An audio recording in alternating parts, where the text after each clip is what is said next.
اللہ سبحانہ و تعالیٰ کے نام پاک سے آغاز جو بڑا مہربان نہایت رحم فرمانے والا ہے، اور کروڑوں درود و سلام ہمارے اور آپ کے آقا حضرت احمد مجتبیٰ محمد مصطفیٰ صلی اللہ علیہ وآلہ وسلم پر کہ آپ کی خدمت اقدس میں ہدایہ درود پیش کرنا اہل ایمان کے لیے دنیا اور آخرت میں کامیابی، بھلائی، فلاح، نجات اور بلندی درجات کا ذریعہ ہے۔ اللہم صلی علی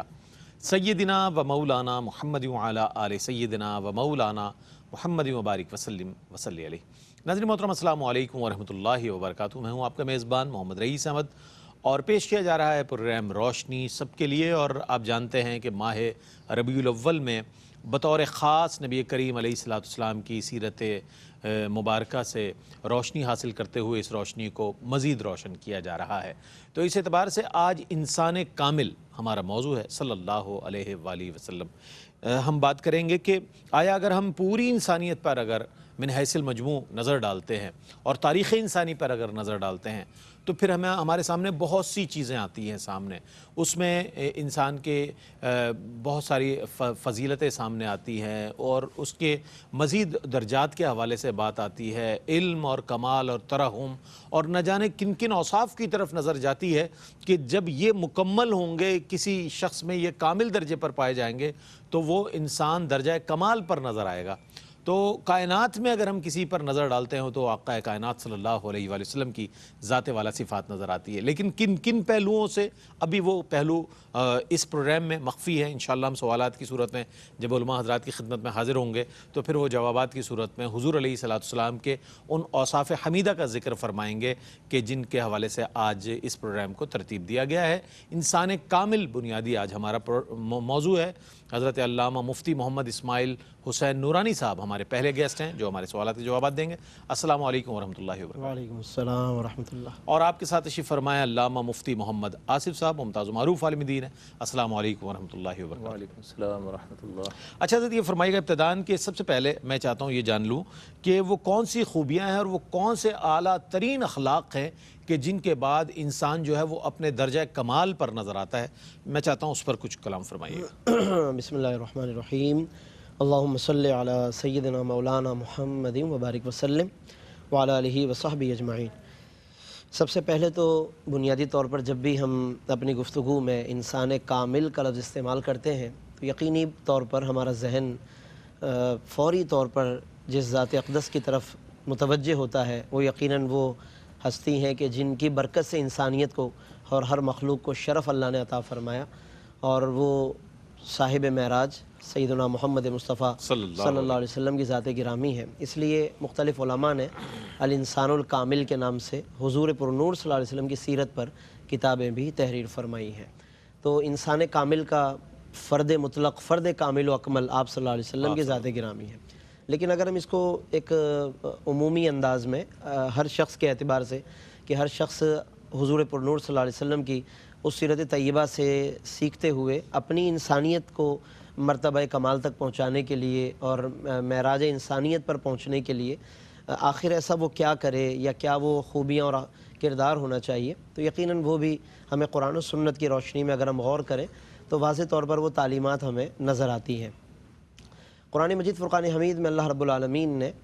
مختلف زاویوں سے، مختلف جہتوں سے انسان کا ذکر فرمایا۔ کہیں پر اللہ نے اس کے ظاہری سراپے کو ذکر فرما کر ان نعمتوں کی طرف توجہ دلائی کہ جن نعمتوں میں غور کر کے انسان کامل ہو سکتا ہے اور پستیوں سے نکل سکتا ہے۔ اصل میں کامل بننے کا سب سے بنیادی طریقہ یہی ہے کہ انسان یہ غور کرے کہ پستیوں کی طرف لے جانے والی چیزیں کون سی ہیں۔ جب انسان اپنی اس پستی کو صحیح معنی میں سمجھ لے گا، یا جنہیں قرآن نے پست ترین اسفل السافلین قرار دیا ہے، انہیں جب انسان صحیح معنی میں سمجھ لے گا تو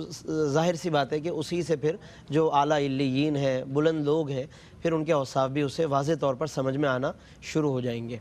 تو اس لیے اللہ رب العالمین نے انسان کے ظاہری سراپے کو بھی ڈسکس کیا ہے، اس کے باطنی کمالات کو بھی بیان فرمایا۔ ظاہری سراپے کے طور پر اللہ نے قرآن مجید میں بلکہ بڑا تنبیہی انداز ہے، اللہ فرماتا ہے کہ یا ایھا الانسان ما غرک بربک الکریم، اے انسان تمہیں کس چیز نے غافل کیا ہوا ہے رب کریم سے، یعنی جس رب نے تمہیں پیدا کیا، پالا، پرورش فرمائی، پھر الکریم ہے وہ، یعنی یہ بڑا مہربان ہے، بہت کریم و شفیق ہے تم پر، اسی سے تم غافل ہو کر بھاگے جا رہے ہو۔ پھر آگے اس کے مزید احسانات کا ذکر فرمایا، الذی خلقک، جس نے تمہیں پیدا کیا، فسواک، اور مکمل سراپا تمہیں عطا کیا، فعدلک، اور بہت اعتدال کے ساتھ بنایا، اس نے تمام اعضاء میں ایک بڑا توازن اور اس نے تناسب رکھا ہے،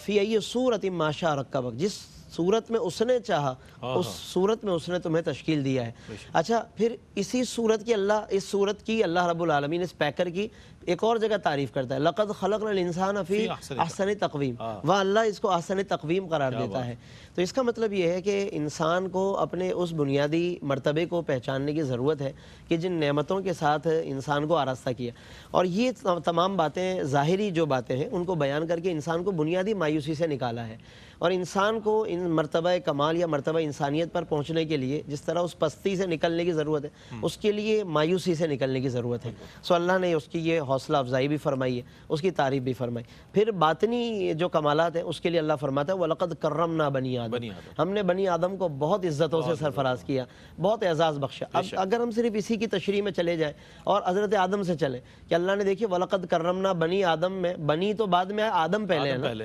بنی آدم میں آدم پہلے، تو انہیں جو عزت دی، ان کو عزت دینے کے لیے دیکھیں وَعَلَّمَ آدَمَ علم عطا فرمایا، ان کے آگے فرشتوں کو سجدہ ریز کر دیا اللہ نے۔ تو علم بنیاد ہے انسان کے لیے، ظاہری سراپے کے ذریعے سے مایوسی سے نکالا، اور علم کے ذریعے اس کو شعور کو بلندی عطا فرمائی ہے۔ لہٰذا اگر آج صحیح معنی میں انسان کامل بننا چاہتا ہے تو اسے مایوسی سے نکلنا بہت ضروری ہے، امید اس کے اندر ہونی چاہیے، اور اس کے ساتھ ساتھ اس کے اندر وہ علم اور شعور ہو کہ جو اسے اللہ سے بھی واصل کر دے اور مخلوق کے حقوق کا بھی اسے صحیح معنی میں عارف بنا دے۔ تو اس کے نتیجے میں پھر اس کے اندر انسیت بھی پیدا ہوگی، انسان ان سے بنا ہے تو انسیت بھی پیدا ہوگی، ترحم بھی پیدا ہوگا، علم بھی ہوگا، اخلاق بھی آئے گا، کردار بھی ڈیولپ ہوگا، وہ ساری صفات خود بخود پیدا ہوتی چلی جائیں۔ بہت اچھے انداز میں مفتی صاحب نے جواب عنایت فرمایا۔ اچھا، اللہ نے انسان کو اشرف المخلوقات بنایا ہے، اس میں یہ کہ ظاہری اور باطنی خوبیاں پیدا کر دی، پھر بعض کو بعض پر فضیلت دے دی۔ اسی طور پر یہ وہ اعلیٰ حضرت نے فرمایا خلق سے اولیاء، اولیاء سے رسول، اور رسولوں سے اعلیٰ ہمارا نبی۔ تو کہنے کا مطلب یہ کہ جب ہم اس فضیلت کے اعتبار سے دیکھتے ہیں، خوبیوں کے اعتبار سے دیکھتے ہیں، تو نبی کریم علیہ السلام کے کمالات بہت زیادہ نظر آتے ہیں۔ کمالات مصطفیٰ صلی اللہ علیہ وآلہ وسلم کے حوالے سے میں چاہتا ہوں کچھ ارشاد فرمائیے۔ اعوذ باللہ من الشیطان الرجیم، بسم اللہ الرحمن الرحیم۔ رحمت کونین صلی اللہ علیہ وآلہ وسلم کی ذات مقدس کو جب ہم دیکھتے ہیں تو اگر آپ کی ذات پاک کو اس اعتبار سے دیکھا جائے کہ اللہ تبارک و تعالی نے آپ کو کس منصب عظمیٰ پر فائز فرمایا ہے، اس جہت سے جب دیکھیں گے تو وہ منصب عظمیٰ کمال ہی کمال کا متقاضی ہے۔ واہ واہ واہ، سبحان اللہ۔ اللہ تبارک و تعالیٰ نے لوگوں کی ہدایت کے لیے اور لوگوں کو اپنی ذات مقدس سے جوڑنے کے لیے اور راہ ہدایت دکھانے کے لیے انبیاء کا سلسلہ قائم فرمایا، اور رحمت کونین صلی اللہ علیہ وسلم کو تکمیل رسالت کے لیے بھیجا۔ یعنی رسالت کا منصب جب کمال پر پہنچ رہا ہے تو رحمت کونین صلی اللہ علیہ وسلم کا انتخاب کیا جا رہا ہے، اور حضور علیہ السلام کی خصوصیت سے ہے کہ آپ اول الخلق ہیں۔ اور جب اللہ تعالیٰ نے آپ اپنی وحدانیت کا اقرار لیا، قالوا بلا شہیدنا، سب نے کہا تو ہمارا رب ہے، لیکن حضور فرماتے ہیں سب سے پہلے بلا میں نے کہا تھا۔ تو اول الخلق ہونا حضور کی خصوصیت ہے، اور اللہ تعالیٰ نے یہ خصوصیت آپ کو یہ کمال عطا فرمایا۔ اسی طرح سے اللہ کی معرفت اور وحدانیت کا اقرار سب سے پہلے میرے اور آپ کے آقا صلی اللہ علیہ وسلم نے فرمایا، بلکہ یوں کہا جائے تو غلط نہ ہوگا کہ معرفت کا اگر کوئی ذرہ کسی کو حاصل ہوا ہے تو وہ صدقہ ہے رحمت کونین صلی اللہ علیہ وسلم۔ کیا کمال بات ارشاد فرمائی مفتی صاحب آپ نے۔ ہم آپ کے جواب کو ضرور مزید شامل کریں گے، ایک مختصر سا وقفہ ہے، وقفے کے بعد لوٹتے ہیں، علامہ مفتی محمد آصف صاحب اپنے جواب کو مکمل فرمائیں گے، آپ ہمارے ساتھ رہیے گا۔ آپ کا خیر مقدم ہے، اور آج انسان کامل کے حوالے سے بات ہو رہی ہے۔ علامہ مفتی محمد آصف صاحب جو ہیں اپنے جواب کو مکمل فرمائیں گے، اور انشاءاللہ پھر ہم اپنی گفتگو کو عرض کر رہا تھا کہ حضور علیہ السلام کی رسالت کے لیے اللہ تعالیٰ نے یہ خاص اہتمام فرمایا کہ عالم ارواح میں انبیاء کی ارواح سے عہد لیا ہے، وَإِذْ أَخَذَ اللَّهُ مِيثَاقَ النَّبِيِّينَ، یہ بھی نبی کریم صلی اللہ علیہ وسلم کی خصوصیت ہے۔ تو اللہ تبارک و تعالیٰ کا رحمت دو عالم صلی اللہ علیہ وسلم کے لیے جو اہتمام نظر آتا ہے وہ حضور علیہ السلام کے انتہائی کمالات کی منزلوں پر اور کمالات کے درجات پر فائز ہونے کا بالکل واضح ثبوت ہے۔ پھر حضور علیہ السلام کو اللہ تعالیٰ نے ہادی بنا کر کے بھیجا، اور آفاقی دعوت جو ہے اس کا داعی بنا کر کے بھیجا، کہ پہلے انبیاء جو ہے وہ مخصوص قبائل کی طرف، لیکن حضور علیہ السلام یا ایھا الناس انی رسول اللہ الیکم جمیعا۔ پھر حضور علیہ السلام کی ذات مقدس جو ہے آپ کو اسوہ حسنہ بنا کر کے بھیجا، رول ماڈل، کہ ان کو دیکھتے جاؤ اور ان کی نقل کرتے جاؤ، تم اللہ کو پالو گے۔ وَمَن يُطِعِ الرَّسُولَ فَقَدْ أَطَاعَ اللَّهَ، جس نے رسول کی اطاعت کی اس نے اللہ کی اطاعت کی۔ اور اللہ کا اگر محبوب بننا چاہتے ہو فَاتَّبِعُونِي يُحْبِبْكُمُ اللَّهُ، تو آپ بتائیے کہ جس رسول معظم کو اللہ تبارک و تعالیٰ نے یہ منصب اور یہ وقار اور یہ عزت عطا فرمائی ہو کہ ان کی نقل کرنا اللہ کے قریب کر دے اور اللہ کا محبوب بنا دے، وہ کتنا کمال والا شخص ہوگا، اور اللہ تعالیٰ نے کتنی عظمتوں سے سرفراز فرمایا ہوگا۔ پھر کمال ایمان جو رحمت کونین صلی اللہ علیہ وسلم ایمان کی دولت سے ہمیں سرفراز فرما رہے ہیں، وہ کمال ایمان لا یؤمن احدکم حتی اکون احب الیہ من والدہ وولدہ والناس اجمعین، کہ تمہارا ایمان ہی کامل نہیں ہوتا جب تک کہ میں تمہیں سب سے زیادہ محبوب نہ ہو جاؤں۔ اور محبت کس طرح سے ہو سکتی ہے؟ محبت تو اس وقت ہوگی کہ جب محبت کے اسباب پائے جائیں۔ محبت کا ایک سبب احسان ہے۔ رحمت دو عالم صلی اللہ علیہ وسلم کی ذات پاک کا اگر احسان دیکھیں تو وجود پانا اور درجہ کمال تک پہنچنا یہ بھی رحمت کونین کے سبب ہے کہ حضور نے فرمایا، اللہ تعالیٰ فرماتا ہے لولاک لما اظہرت الربوبیہ، اور اعلیٰ حضرت نے بھی فرمایا کہ ہوتے کہاں خلیل و بنا کعبہ و منا، لولاک والے صاحبی سب تیرے گھر کی ہے۔ کیا بات! تو لولاک والی جو حدیث ہے اس میں حضور فرماتے ہیں کہ اللہ تعالیٰ اپنی ربوبیت کو ہی ظاہر نہ فرماتا اگر آپ کو نہ پیدا فرماتا، اور ربوبیت کا مطلب ہے عدم سے وجود عطا کر کے اسے اس کے درجہ کمال پر پہنچا دینا، کمال نوعی پر پہنچا دینا۔ تو اگر کسی کو وجود حاصل ہوا اور کوئی وصف حاصل ہوا ہے تو حضور علیہ الصلوۃ والسلام کے وجود پاک کی برکت سے۔ تو یہ وجود اور اوصاف و کمالات حضور علیہ الصلوۃ والسلام کا صدقہ۔ اسی طرح سے میدان محشر میں حضور علیہ السلام کے احسانات، تو کیوں آپ سے سب سے بڑھ کر محبت نہ ہو؟ تو اسی طرح سے حسن و جمال، حضور علیہ الصلوۃ والسلام کے حسن و جمال کو کون پہنچ سکتا ہے کہ جہاں اللہ تعالیٰ نے آپ کے کردار میں باطنی اعتبار سے ہر طرح کی خوبی رکھ دی، اسی طرح سے آپ کو ظاہری اعتبار سے بھی ایسا بنا اور سنوار کر پیش کیا ہے کہ چاند جو ہے اس کی تر و تازگی اور اس کا نور اور اس کی چمک جو ہے وہ رحمت کونین صلی اللہ علیہ وسلم کے رخ انور کے آگے مان نظر آتی ہے۔ تو حضور علیہ الصلوۃ والسلام کے ظاہر سی بات ہے کہ کمالات اس درجے پر ہیں، چاہے وہ عفو درگزر ہو،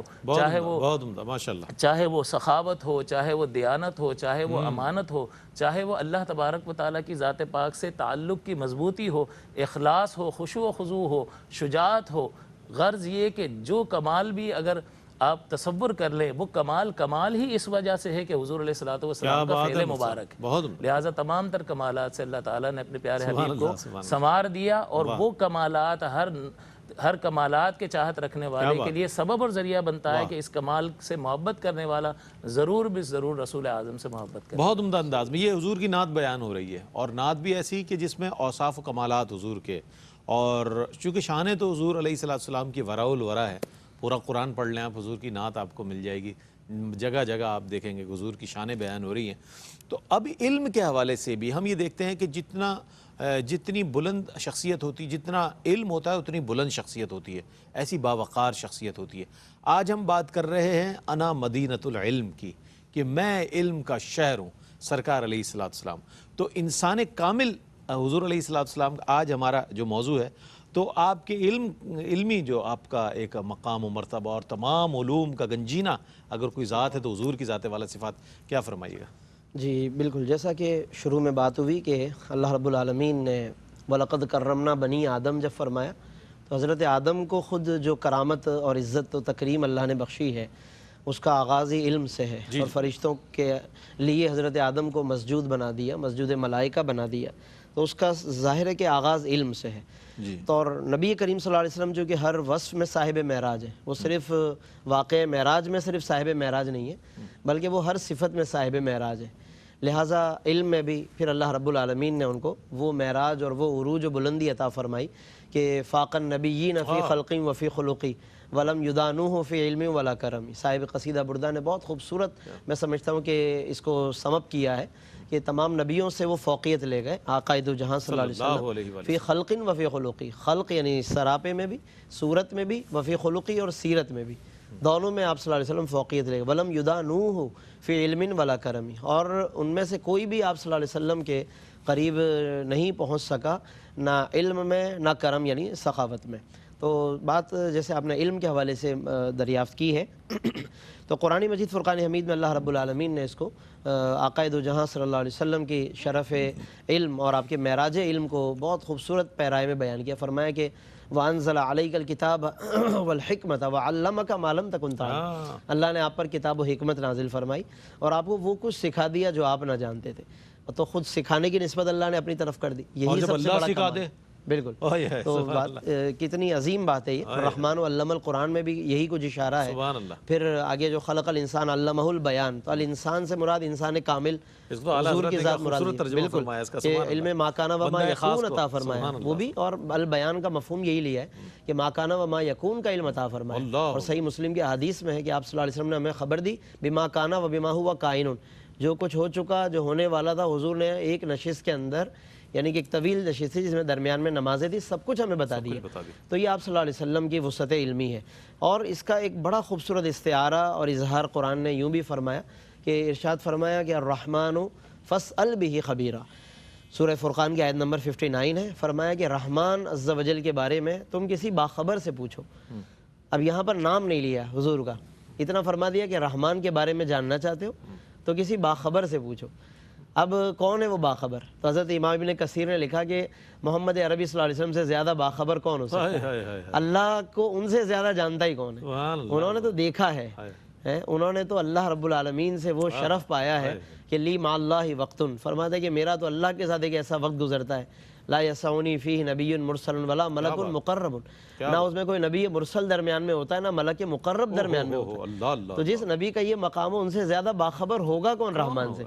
تو جو نبی اپنے علم کی وسعتوں میں اس مرتبہ کمال پر ہو کہ وہ رحمان کا باخبر کہلائے, تو باقی چیزوں کا باخبر ہونا ان کے لیے کیا معنی رکھتا ہے؟ لہذا اب اگر آج یہ کوئی سوال کرتا ہے کہ نبی کو فلاں چیز کی خبر تھی یا نہیں تھی, یہ میں کہتا ہوں بہت چھوٹا سوال کہلائے. نبی تو رحمان کا باخبر ہے, وہ رحمان سے باخبر ہے. تو پھر وہی اعلیٰ حضرت فرماتے اور کوئی غیب کیا تم سے نہیں ہے, یعنی پھر اور غیب رہ ہی کیا جاتا ہے. ان کی جب یعنی کہ خبر کا یہ عالم ہے, ان کے مقام علم کا یہ عالم ہے, تو اس لیے انہیں اللہ نے ہر چیز کا علم بھی عطا فرما دیا, ہر چیز کی خبر بھی عطا فرما دی. اور پھر آپ صلی اللہ علیہ وسلم نے وقتاً فوقتاً اس کا اظہار فرمایا. آپ اس کے بس آخری بات عرض کریں, چھوٹی سی آپ ایک اشارہ کہہ لیں, مثال کہہ لیں کہ قرآن مجید میں حضرت سلیمان علیہ السلام کی صحبت میں بیٹھنے والے جو آپ کے مصاحبین تھے, اولیاء تھے, آصف بن برخیا جو آپ کے مصاحبین میں سے تھے, اولیاء میں سے کہا جاتا ہے, ان کا مطلب علم دیکھیے آپ کہ قال الذی عندہ علم من الکتاب, کہ وہ شخص کھڑا ہو گیا کہ جس کے پاس کتاب کا علم تھا, علم من الکتاب, کتاب میں سے کچھ علم تھا. وہ کھڑے ہو گئے اور انہوں نے کہا کہ جناب میں ملکہ بلقیس کا تخت آپ کے پلک جھپکنے سے پہلے لا سکتا ہوں, اور پلک جھپکنے سے پہلے موجود تھا وہ تخت وہاں پر. یہ آصف بن برخیا کا علم بھی ہے, وسعت بھی ہے, پاور ہے, قدرت ہے, اختیار ہے, اور یہ ان کے اولیاء میں سے جناب حضرت سلیمان علیہ السلام کے. تو آپ سوچیں کہ وہ پیغمبر اعظم صلی اللہ علیہ وسلم کے جہاں حضرت سلیمان بھی مقتدی ہوں اور حضور امام الانبیاء ہوں, تو پھر آقا دو جہاں صلی اللہ علیہ وسلم کے علم کی وسعت. تو بہرحال آج کی اس گفتگو سے جب ہم انسان کامل کا ایک مفہوم لوگوں تک پہنچانے کی کوشش کر رہے ہیں, تو اس میں پیغام بس یہ ہے کہ ہم بھی اپنا تعلق علم سے ضرور جوڑ کر رکھیں, خاص طور پر وہ علم کے جو رسول پاک صلی اللہ علیہ وسلم سے ہم تک پہنچا ہے قرآن و سنت کی روشنی میں, مفسرین اور محدثین کے ذریعے سے, فقہا کے ذریعے سے. اس علم کو تو خاص طور پر ہم اپنی گھر والوں کی, اپنی اولاد کی, اپنے خاندان کی اور اپنے گھر کی, یا کم از کم اپنی ذات کی پہچان ضرور بنائیں تاکہ ہم رسول پاک صلی اللہ علیہ وسلم کا قرب حاصل کر سکیں. واہ واہ, کیا کہنے, سبحان اللہ سبحان اللہ. اور یہ تو اللہ علیم الخبیر ہے نا, وہ تو سب چیزیں جانتا ہے. جب اس جاننے والے نے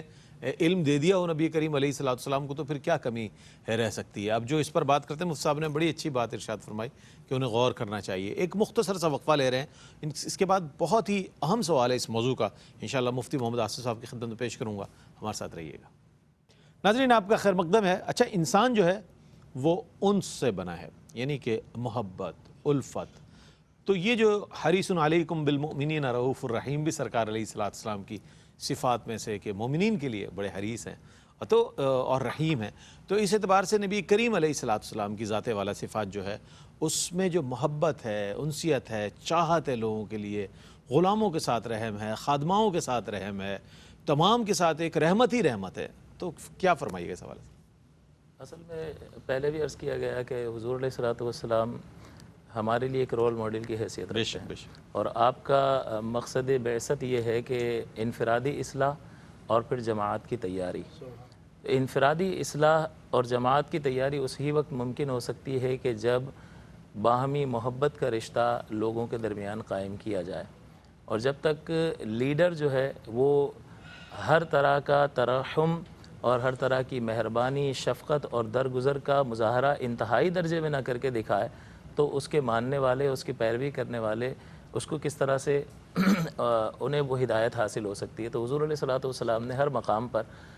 آگے بڑھ کر اعلیٰ ترین جو ہے وہ رحم کی مثال پیش فرمائی کہ آپ فتح مکہ کے موقع کو دیکھ لیں تو اس میں حضور علیہ الصلوۃ والسلام نے کیا کچھ حضور کے ساتھ نہیں کیا گیا،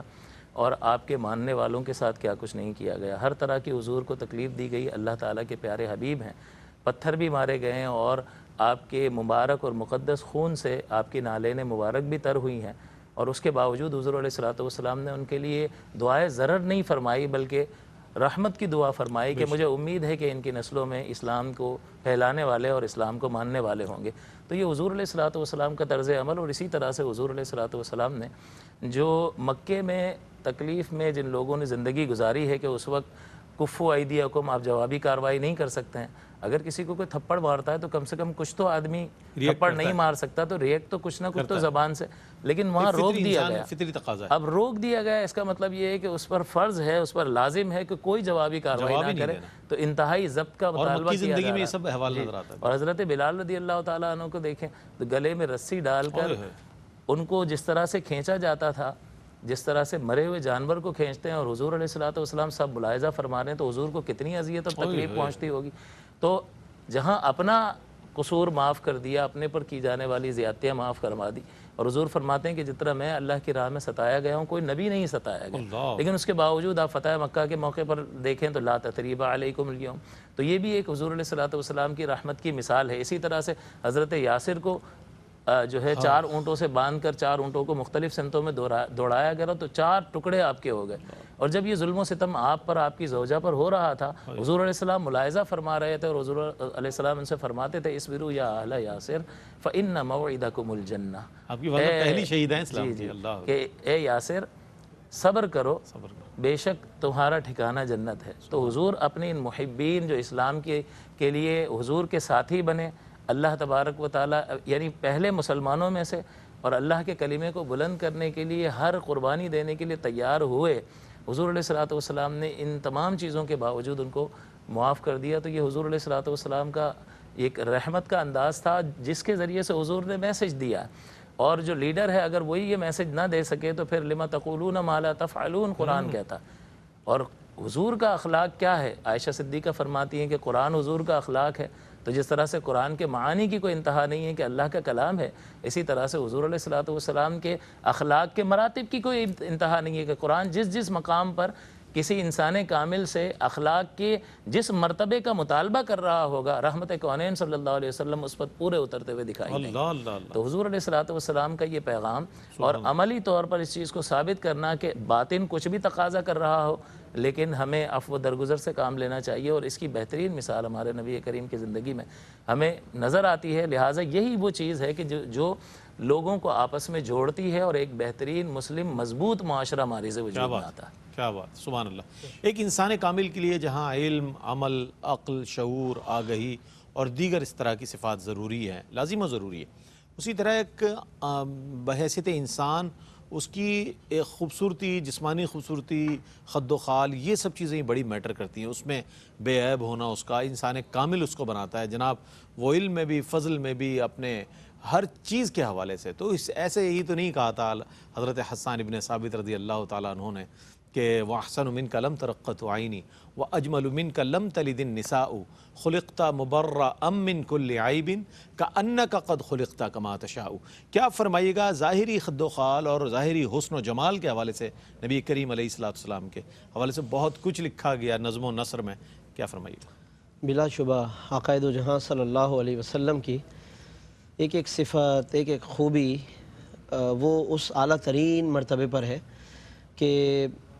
ہماری زبانیں اور ہمارے قلم بیان کرتے کرتے خشک ہو جائیں، لیکن اس کا جو کمال ہے اور اس کا جو احاطہ ہے ظاہر ہے کہ ہم اس کو کرنے سے عاجز ہو جاتے ہیں۔ بلکہ ہر مصنف، محقق، شاعر کوئی بھی ہو، اس کی زندگی میں جس نے بھی اس حوالے سے آقا دو جہاں کی ذات پاک میں غور کیا ہے تو اس کی زندگی میں یوں سمجھ لیں کہ ایک مقام ایسا آتا ہے کہ جس کو مقام حیرت کہا جاتا ہے، یعنی وہاں جا کر وہ حیران ہو جاتا ہے کہ، اور جس کو اعلیٰ حضرت فرماتے ہیں نا، حیران ہوں میرے شاہ، میں کیا کیا کہوں، میں کیا کیا کہوں، تو یہ مقام حیرت ضرور آتا ہے، اور وہ اپنے آپ کو بالکل عاجز محسوس کرتا ہے کہ ایک سے ایک وہ استعارہ لا رہا ہے، ایک سے ایک، لیکن پھر ایک نئی جہت نظر آتی ہے، پھر ایک نئی جہت سے حضور پر نور صلی اللہ علیہ وسلم کی شان نظر آتی ہے۔ تو اللہ رب العالمین نے آپ صلی اللہ علیہ وسلم کو جہاں وہ باطنی طور پر باکمال اور انتہائی اعلیٰ درجہ عطا فرمایا، وہیں ظاہری طور پر بھی اللہ رب العالمین نے آپ کو ایسا منزہ اور باکمال بنایا۔ اس تمام تر کیفیت کو، حضور کی ظاہری اور باطنی اس تمام مجموعی کیفیت کو اگر کوئی ایک لفظ پوری طرح بیان کر رہا ہے وہ خود آپ کا نام نامی، اسم گرامی محمد ہے صلی اللہ علیہ وسلم، کیونکہ محمد ایک ایسا کامل لفظ ہے کہ جس کے اندر باطنی خوبیوں کا بیان بھی موجود ہے اور ظاہری خوبیوں کا بیان بھی موجود ہے۔ اس لیے علماء نے لکھا کہ محمدن کا معنی یہی ہے الذی یحمد مرتن بعد مرتن آنم بعد آنن فی کل حین و زمان، یعنی کہ محمد کا معنی یہی ہے کہ وہ شخص کے جو ہر آن ہر لمحے جس کی ہر جہت سے اور بار بار تعریف کی جائے اور ہر اعتبار سے تعریف کی جائے۔ چنانچہ ظاہری طور پر بھی آپ دیکھیے کہ حضور علیہ الصلوۃ کی تعریف کی گئی، اور آپ کے سراپا کو صحابہ کرام نے اور دیگر نے جنہوں نے بھی پہلی دفعہ بھی اگر کسی نے دیکھا ہے تو وہ حیران رہی۔ حضرت عبداللہ بن سلام جو علماء یہود میں سے تھے، بعد میں اسلام لائے، وہ جناب بڑا سوچ کر آئے تھے کہ میں حضور سے پہلے بات چیت کروں گا اور سمجھ میں آ گیا مجھے اگر تو سب کچھ تو پھر میں اسلام لاؤں گا۔ وہ جب پہنچے حضور کے دروازے پر جہاں حضور قباء میں ٹھہرے ہوئے تھے بستی میں، تو وہاں پہنچے دروازے پر تو پہلی نظر پڑتے وہ اسلام لے آئے اور خود کہہ اٹھے کہ واللہ ھذا الوجہ لیس بکذاب، یہ چہرہ کسی جھوٹے کا نہیں ہو سکتا۔ ابھی تو سرکار نے ان سے کچھ کہا بھی نہیں ہے، یعنی حضور کا چہرہ بھی ہادی و رہبر ہے، اس کا مطلب یہ ہے ان کا فرمانا دور کی بات، وہ چپ رہے تب بھی اللہ ہدایت دے دیتا ہے، خاموشی میں بھی ہدایت، خاموشی میں بھی ہدایت، ان کی ہر ادا لاجواب ہے، ہر ادا باکمال ہے۔ تو اس لیے ہمیں آپ صلی اللہ علیہ وسلم کے اس ظاہری سراپے کو بھی بیان کرنا چاہیے، کیونکہ وہ بھی آپ صلی اللہ علیہ وسلم کی محبت کا ایک ذریعہ ہے اور حضور کی محبت دلوں میں پیدا کرنے کا ایک سبب ہے۔ بلکہ آج کل کی دنیا، نوجوان جس طرح حسن ظاہر کے پیچھے بھاگ رہے ہیں، ان کے سامنے تو اور ضروری ہے کہ ہم رسول پاک صلی اللہ علیہ وسلم کا یہ خوبصورت چہرہ، یہ خوبصورتی، یہ پیکر جمال ہم بار بار بیان کریں تاکہ انہیں اس انداز سے بھی آپ صلی اللہ علیہ وسلم سے محبت ہو اور انسیت ہو۔ اچھا، ایک پہلو رہ گیا، میں چاہتا ہوں مفتی صاحب اس کو بیان فرما دیں۔ کوئی بھی کامل شخصیت کے حوالے سے ہم بات کریں تو اس کا دامن عمل سے خالی نظر نہیں آتا۔ سبحان۔ تو نبی کریم علیہ السلام کے اس وصف کے حوالے سے میں چاہتا ہوں چند کلمات ضرور ارشاد فرمائیے۔ حضور علیہ السلام کا منصب ذکر کرتے ہوئے اللہ تعالیٰ نے فرمایا انا ارسلناک شاہدا و مبشرا و نذیرا، کہ ہم نے آپ کو مبشر، شاہد، مبشر اور نذیر بنا کر کے بھیجا۔ تو مبشر کا مطلب خوشخبری سنانے والا، اور نذیر کا مطلب ہے اللہ تبارک و تعالیٰ کے حکم سے اللہ سے ڈرانے والا۔ تو جب تک کوئی خوشخبری سنانے والا کسی بات کی خوشخبری سنائے اور وہ اس پر عمل کرتا ہوا دکھائی نہ دے تو اس کا مطلب یہ ہے کہ قول و فعل میں تضاد نظر آ رہا ہے، اور وہ جس طرح سے اپنے قول کے ذریعے سے کسی چیز کو اہمیت دیتا ہوا دکھائی دے رہا ہے کہ اس کی فضیلتیں بیان کر رہا ہے اور اس پر خود عامل نہیں ہے، تو اس کا مطلب یہ ہے کہ وہ اس چیز کو اتنی اہمیت نہیں دے رہا، تو پھر وہ کسی اور سے ان لفظوں کی اہمیت دینے کا عملی طور پر تقاضا کیسے کر سکتا ہے؟ تو یہ حضور علیہ السلام کا مبشر ہونا بدرجہ اتم اور کمال اپنے عروج پر اور کمال طور پر ظاہر اسی وقت ہو سکتا ہے کہ جو آپ کہتے ہوئے دکھائی دیں وہ آپ مکمل طور پر اس پر عمل پیرا بھی نظر آئیں، اور حضور علیہ السلام کی آپ اس آفاقی دعوت کو کہ تمام انسانوں کے لیے آپ کو رسول بنا کر کے بھیجا ہے، تو اس دعوت کی جو ابتدا فرمائی ہے اس میں اپنے کردار کو بنیاد بنایا ہے۔ یہ نہیں رکھا ہے کہ کوئی معجزہ دکھا دیا اور اس کی بنیاد پر کہا کہ میں اللہ کا رسول ہوں، بلکہ فرمایا کہ پیچھے پہاڑ کے پیچھے ایک لشکر ہے، بغیر دیکھے مان لو میرے کہے۔ تو